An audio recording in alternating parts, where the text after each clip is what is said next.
I hadn't even finished my morning coffee when the HR ping came through. Can you come by conference B at 9 o'clock? Graham will join. That was all it said. No preamble. No reason. I stared at the message, watching the timestamp flick to 8:43. The sun was barely glinting off the Market Street windows, and already the air in the office felt too still. I glanced around the bullpen, clicks of keyboards, the low hum of office life. No one looking up. I closed the spreadsheet I'd been reviewing, took one last sip of lukewarm coffee, and stood up. Conference B was the one they used when things were going to get awkward. No windows. No plants. Just beige walls and a table that still smelled like varnish. Graham was already seated when I walked in, legs crossed, flipping through a manila folder like it was a brunch menu. Priya, he said without standing. Have a seat.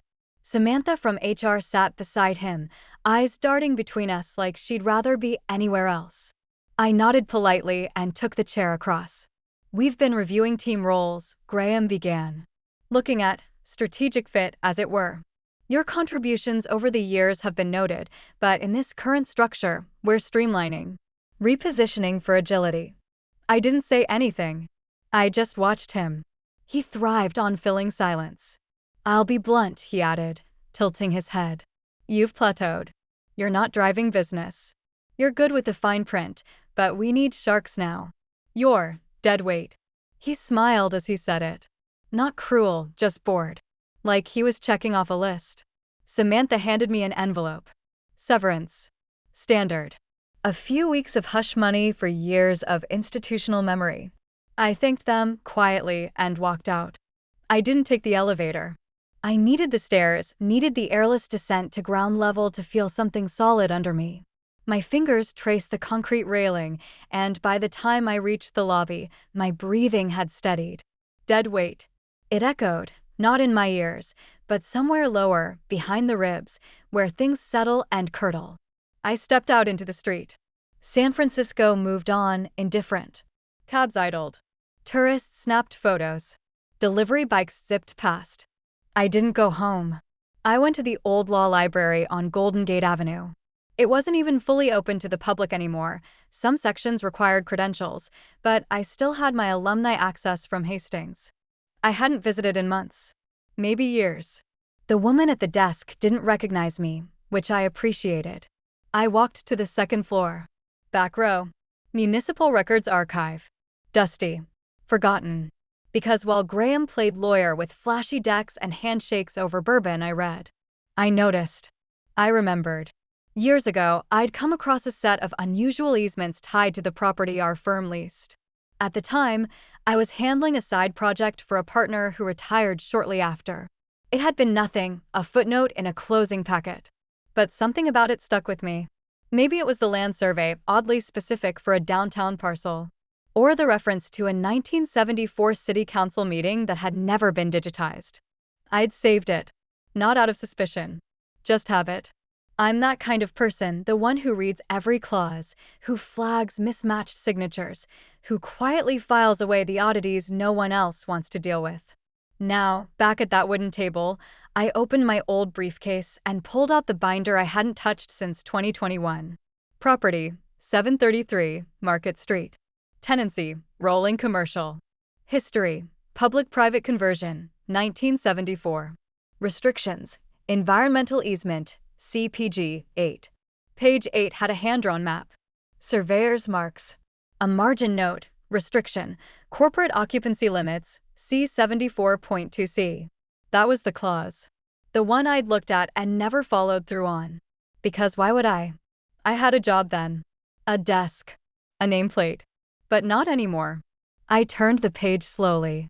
And for the first time since stepping out of Conference B, I felt something bloom. Not rage. Not revenge. Something quieter. Opportunity. Graham called me dead weight. He didn't realize that while he chased headlines and billable hours, I'd spent years reading the subtext. I didn't want to hurt him. I didn't need to scream. I just wanted to move one piece. Quietly.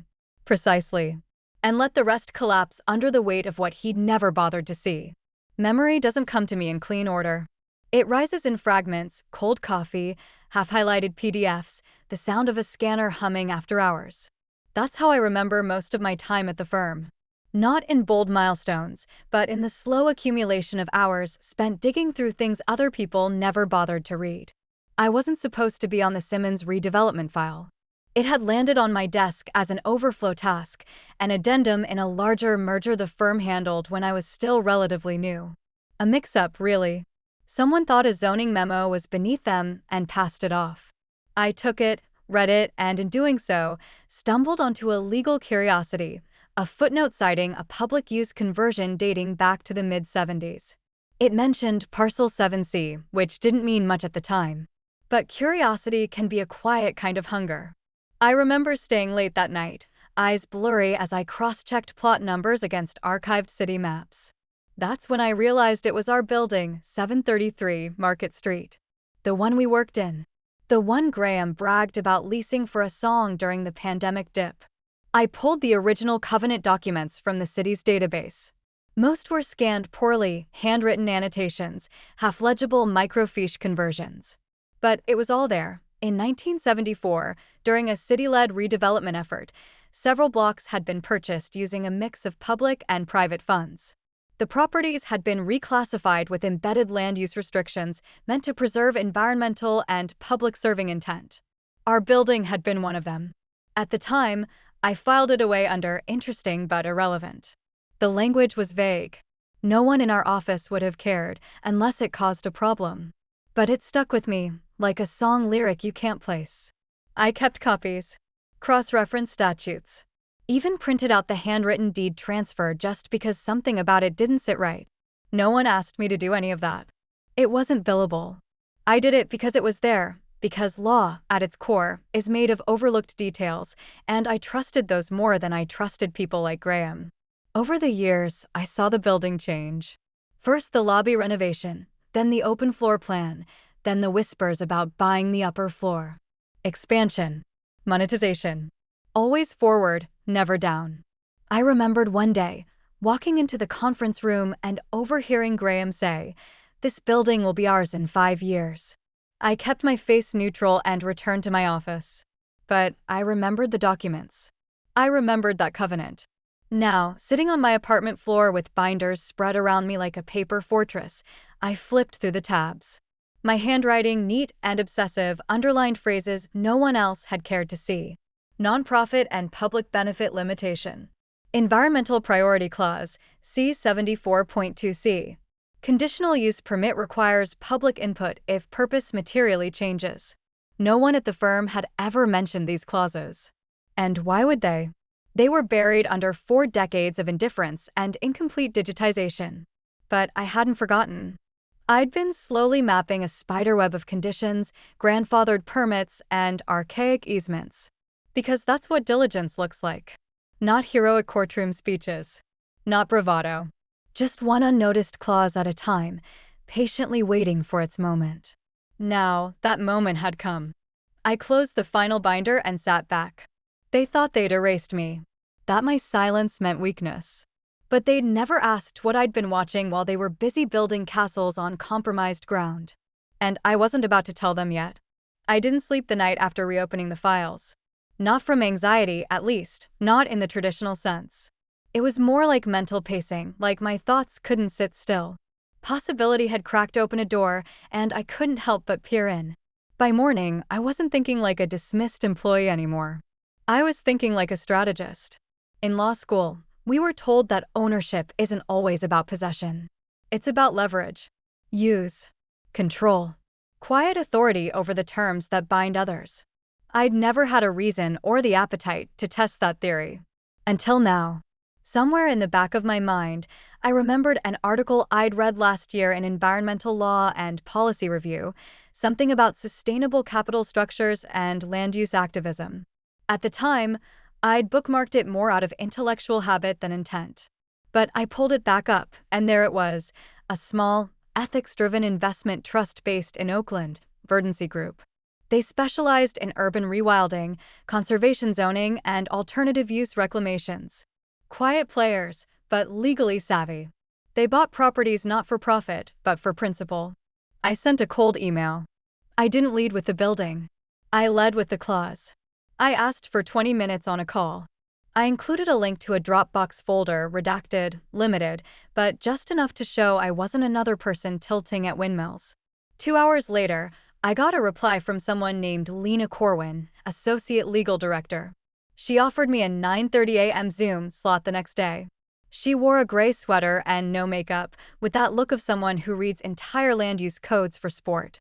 She listened carefully while I spoke, nodding in slow intervals. When I got to the easement language, her brow furrowed in that way lawyers furrow when their curiosity is piqued. "You're saying this wasn't disclosed in any of their lease documents?" she asked. "No.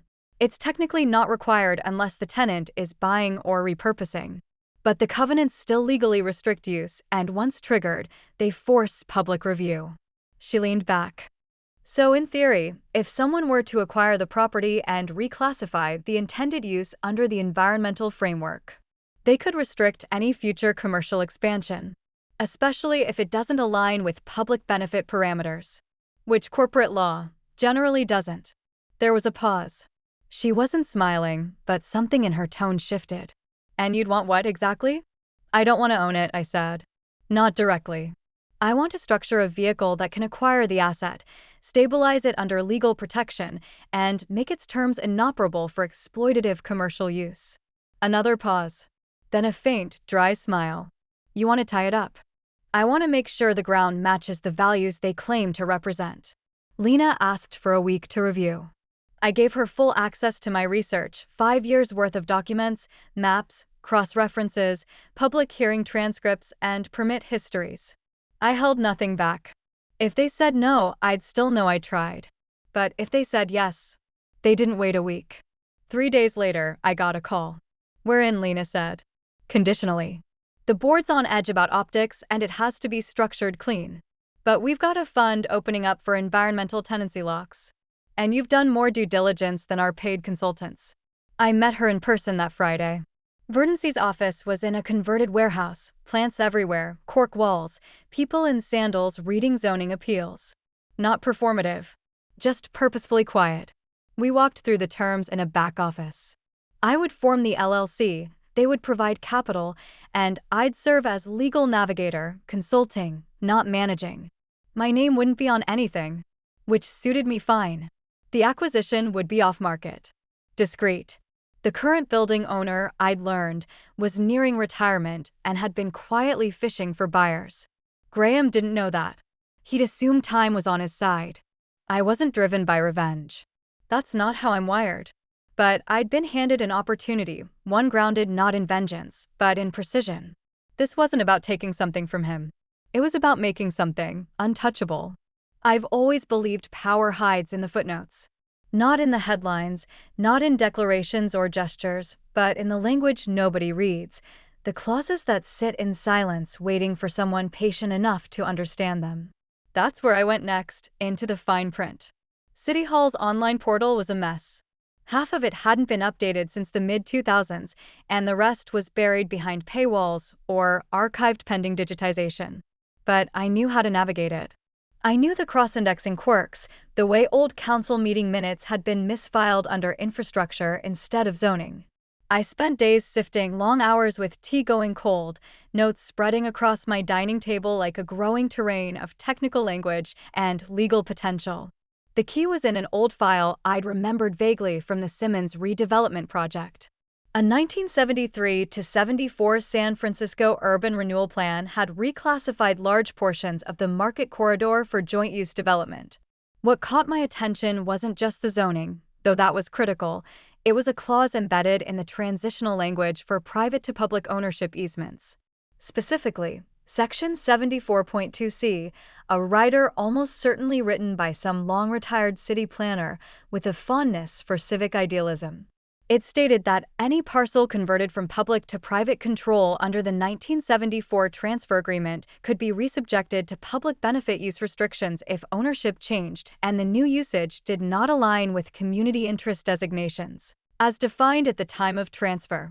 In simpler terms, if someone bought the property now and chose to designate it as a nonprofit, public access, or environmentally purposed site, they could invoke the original 1974 protective language. and freeze future commercial tenants out unless they met the same criteria. It wasn't a loophole. It was a quietly dormant mechanism, one nobody had bothered to challenge or repeal because nobody had thought to use it. I printed out the ordinance and highlighted the exact passage. Then I compared it against the latest zoning overlay from the planning department. The building, 733 Market, sat within a zone flagged for high-density commercial use, but also marked as historically dual-classed due to the 1970s transfers. No one had contested it because it hadn't mattered until now. With the legal foundation solidifying, I turned to the next step, structuring the acquisition. I needed insulation, no direct ownership, no ties to me that could invite challenges or even delay. The LLC would need to be clean, quiet, and purposeful. I'd done entity work before, albeit for clients. I filed articles of organization under the name Quiet Horizon Partners, registered in Delaware but operating in California. I listed a legal address I'd secured through a registered agent service in Oakland. Verdancy provided initial capital through a donor-advised fund. The transfer was clean, anonymous, untraceable to the outside eye.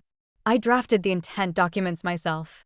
The LLC's stated mission: to acquire and preserve urban properties for environmental, civic, and public benefit purposes consistent with historical land use protections. Legal language, but with enough weight to activate the renewal clause if challenged. Now, the question was access. Through property records, I located the building's listed owner, Douglas E. Krause, 72, retired engineer turned landlord. He'd purchased the property in the mid-90s during a commercial downturn. I found a small blurb in a real estate bulletin suggesting Krause had been quietly considering retirement, possibly divesting his holdings. The firm had likely never noticed, they assumed they had time. But I didn't intend to wait. I had a contact at a boutique real estate advisory firm, a friend from undergrad who'd pivoted into niche acquisitions. I called her and offered a small finder's fee if she could broker a soft inquiry to Krause. No names. Just interest from a preservation-minded client looking for low-profile downtown property. It worked. A week later, I had an unsigned draft purchase agreement in my inbox. Krause wanted out. He liked the idea of it going to someone who wouldn't gut the place. Too much glass and ego in the city already, he wrote in a note passed through the broker. Glad someone's thinking differently. The price was reasonable, undervalued, even. Graham had probably assumed the building would sit untouched until the firm was ready to make a move. But he didn't know how fragile leverage is when you stop reading the fine print. I signed the buyer intent forms that evening alone, the binder of old ordinances beside me. No champagne. No audience. Just a sense of alignment. It was all happening not with noise, not with fury, but with paperwork. The closing documents arrived in my inbox at 9:12 a.m. on a Wednesday. No fanfare, just a quiet PDF labeled Final Transfer Packet, along with a short email from Verdancy's legal liaison confirming escrow had closed. The building was ours. Technically, it belonged to Quiet Horizon Partners. Functionally, it was in my hands. I stared at the screen for a long moment. No fist pump. No breathless thrill. Just a strange calm, like finishing a puzzle no one else had noticed was missing pieces. Ownership doesn't announce itself. There was no parade, no sign hung on the door. But the legal notice was required state law. Within 48 hours of the transaction, the existing tenants received official notification from our property manager that the building had changed hands and that new operational protocols would be forthcoming. Graham received his copy by certified mail. I imagined the moment it hit his desk. He'd open the envelope with his usual impatience, skim past the headers, and land on the words Quiet Horizon Partners LLC and transfer of ownership effective immediately. I wondered if he paused, or if he just shrugged and passed it off to facilities. Either way, he said nothing publicly for the first 2 days. Then, during the firm's all-hands meeting that Friday, word finally leaked. I knew because 2 former colleagues, both still quietly loyal, texted me after. One even recorded the segment on his phone. Heard we've got a new landlord, Graham had said with a smirk, standing at the head of the conference room. Some granola-type firm with a vague mission about urban greening or whatever. Probably a tax shelter. The room had laughed. A few nervous chuckles, mostly the kind people give their boss to stay safe. I wouldn't worry, he continued. These outfits come and go. They buy cheap, dress up the language, then flip it in a year when the market rebounds. We're already in early talks with investors about a buyout. Just a formality. Long-term plans still in motion. He was confident. Maybe he even believed it. What he didn't know, what none of them knew, was that the real work had already begun. Because while Graham mocked our granola firm, we were quietly drafting the new operating restrictions for the building, changes to usage permissions, sustainability compliance measures, mandatory tenant disclosures about historic use limitations. It was all legal, all precise. And none of it could be undone without triggering the dormant clauses buried in that 1974 ordinance, clauses that would expose the firm to public zoning review and potentially make the building unusable for their intended purposes. I wasn't interested in their embarrassment. I was interested in inevitability. I watched the grainy video clip of Graham's remarks a few times. Not for validation. Just to remind myself of the kind of man who never reads the documents that matter, who thinks ownership is loud and change has to knock on the front door. But I'd already come in through the foundation. And I was already upstairs. 2 weeks after the acquisition, the first set of notices went out. They were written in calm, legal language, no drama, no bolded headlines.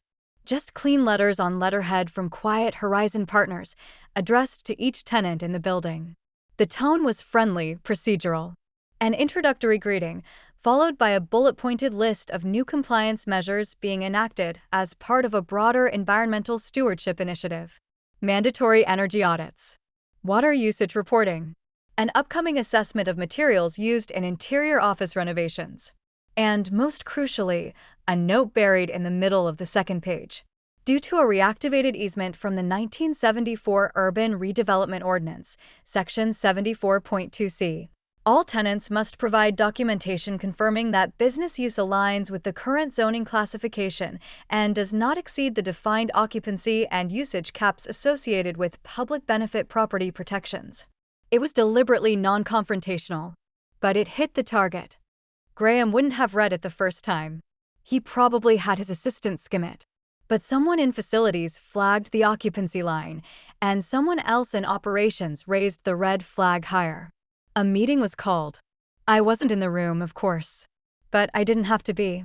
The whispers filtered out easily. Graham was furious. Not because he understood the implications right away, but because it disrupted his timeline. The firm had just finalized preliminary plans to absorb the third floor. A tech client with a pending merger was coming on board, and Graham had made promises. Growth. Visibility. He'd pitched it to the partners as a done deal, using our building as part of the narrative. Now, with the new restrictions, the expansion couldn't proceed without a formal zoning review. That's when it started to click for him. He didn't explode, not publicly. He hated appearing rattled. But he started asking sharper questions. Who were these owners? What exactly was the easement clause? Why hadn't this come up in due diligence? The firm's in-house counsel, a fast-talking litigator with more courtroom ego than municipal sense, brushed it off at first. Old clause, he reportedly said. Probably unenforceable. We'll get it cleared. But they underestimated it. And me. The clause wasn't vague. It was specific, requiring environmental and civic alignment for any changes to square footage usage or tenant purpose.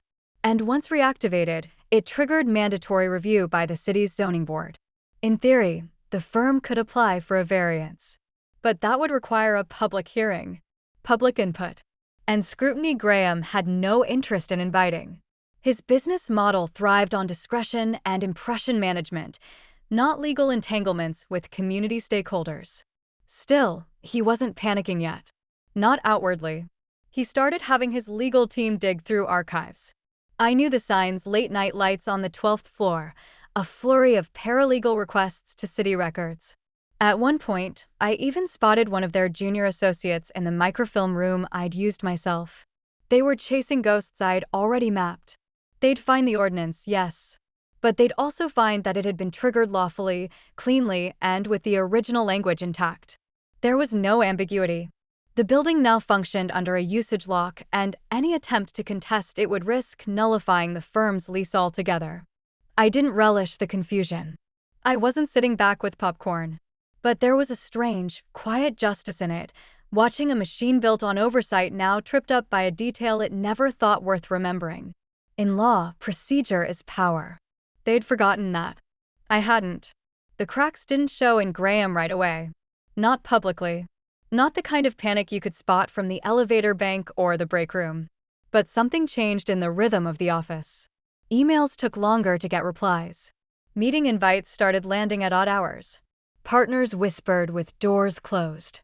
Then came the day he pulled the firm's general counsel into his office and didn't come out for nearly 2 hours. I wasn't there to see it, but I got the story in pieces. Text messages from an old paralegal friend, a forwarded email chain that had mysteriously found its way into my inbox. They had found the clause. The real one. The one I'd built everything on.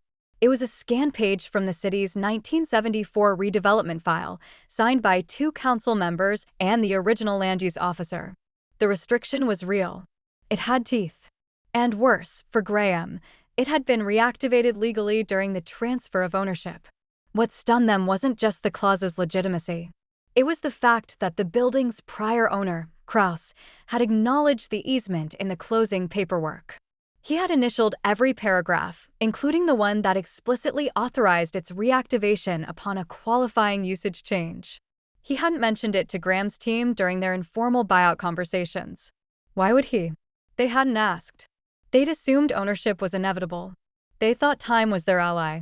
Now Graham stood in a boardroom surrounded by baffled lawyers who couldn't find a flaw in the process. Everything had been filed correctly. Quiet Horizon Partners was real, legitimate, and protected by a carefully constructed wall of intent and precedence. The easement had been enforced with full compliance. The city had signed off on the new land use alignment without hesitation. They had no angle, no exit. The firm's lease, still active, now carried restrictions that completely froze Graham's plans to expand. They couldn't increase headcount in the building, couldn't build out the 3rd floor, couldn't sublease to commercial partners. Any change in tenant purpose would trigger a secondary compliance review. His future was locked in amber. And that's when his demeanor started to change. I heard about the shift not from lawyers, but from staff. A legal assistant told me he'd seen Graham pacing his office late at night, glass of whiskey in hand, staring out the window like he was waiting for a cavalry that wouldn't come. Desperation is a quieter thing than people imagine. It doesn't always announce itself with shouting. Sometimes it looks like long silences, canceled meetings, sudden bursts of generosity that feel more like bargaining than leadership. And then, one morning, Lena forwarded me an email. Subject line, proposal to discuss buyout terms. It was from Graham's executive assistant. They wanted to schedule a call with a representative of ownership to discuss the possibility of acquiring the building outright, or at least negotiating a modification of the easement terms. We are willing to be flexible, the message said. I didn't reply. Lena handled it. She declined politely. The building wasn't for sale. The ownership group was committed to its long-term preservation as a civic use space under existing zoning protections. We hope you understand, she wrote, that this is a matter of legal stewardship, not opportunism.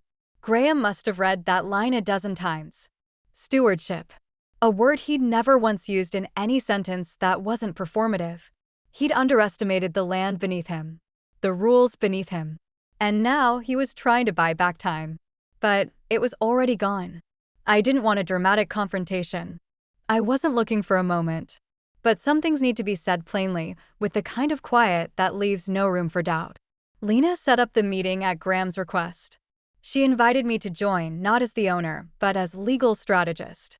That was the official role I'd held from the beginning. Nothing more, but also nothing less. We met in a neutral space, Verdancy's satellite office on the Embarcadero.